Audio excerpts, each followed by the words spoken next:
Assalamualaikum warahmatullahi wabarakatuh.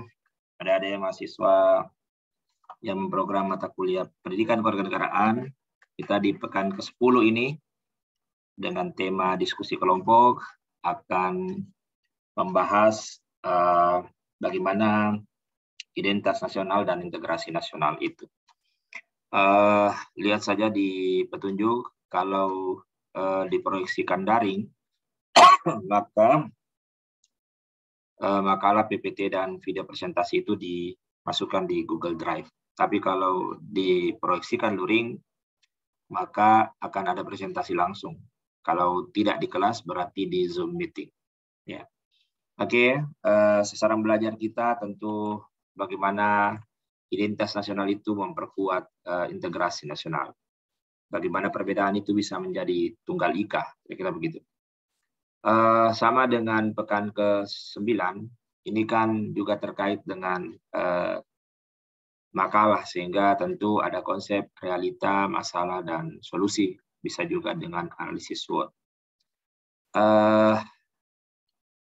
Di bagian awal ini kita tentu sering mendengar atau melihat di berita ya klaim negara lain terhadap budaya kita. Apakah betul itu memang budaya kita? Ataukah itu bukan budaya kita? Nah, silakan Anda lihat itu. Kenapa bisa terjadi budaya kita diklaim oleh negara lain?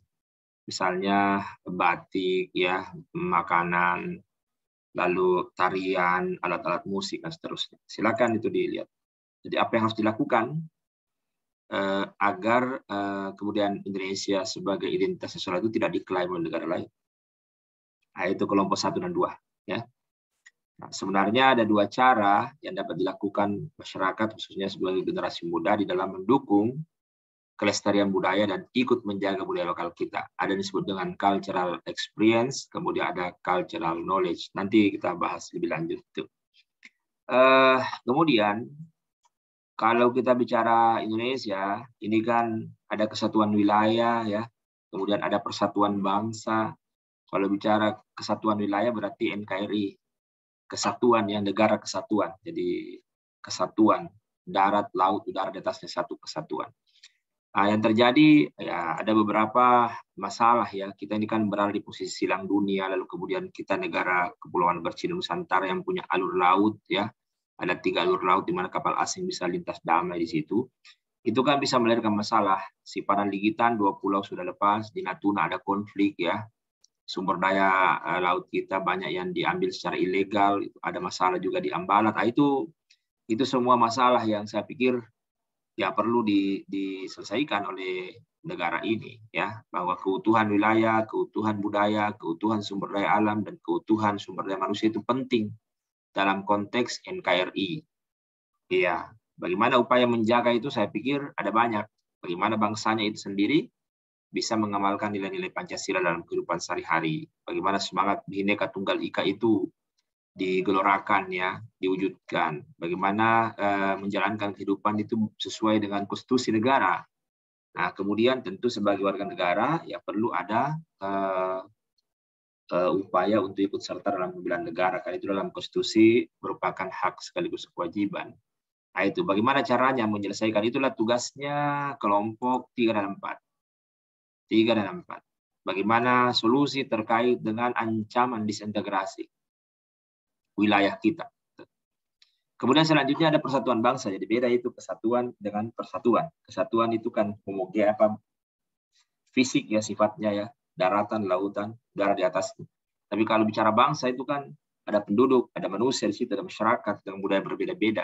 Jadi konsepnya persatuan. Persatuan itu berarti tidak berarti membuatnya homogen. Tapi yang menjaga heterogenitas itu, bagaimana yang berbeda itu bisa kemudian menjadi tunggal ika. Ya. Yang terjadi kan, ya kita tahu bahwa Aceh pernah bergolak, ya, lalu sekarang ada otonomi khusus di sana, Papua juga sampai sekarang masih merupakan daerah yang perlu mendapat perhatian, perlu ada diskusi mendalam ya supaya kemudian bisa saling memahami bahwa ini adalah negara kesatuan Republik Indonesia, kita satu bangsa, satu tanah air. Nah, ini kan banyak terjadi bahwa konsep, prinsip, dan nilai yang terkandung dalam Bhinneka Tunggal Ika itu perlu direvitalisasi, perlu direaktualisasi. Ya, sehingga perlu ada 3 sebenarnya. Ada perilaku inklusif, mengakomodasi sifat pluralistik, musyawarah untuk mencari mufakat. Kalau ini dilakukan, saya pikir kemartabatan, ya, kesederajatan itu muncul sehingga diskriminasi hilang, kesejahteraan itu terwujud, itu akan melahirkan integrasi bangsa. Nanti kita bahas lebih lanjut. Yang pasti ini kelompok 5, 6, dan 7 temanya ini. Ya, saya pikir itu adik-adik. Terima kasih. Assalamualaikum warahmatullahi wabarakatuh.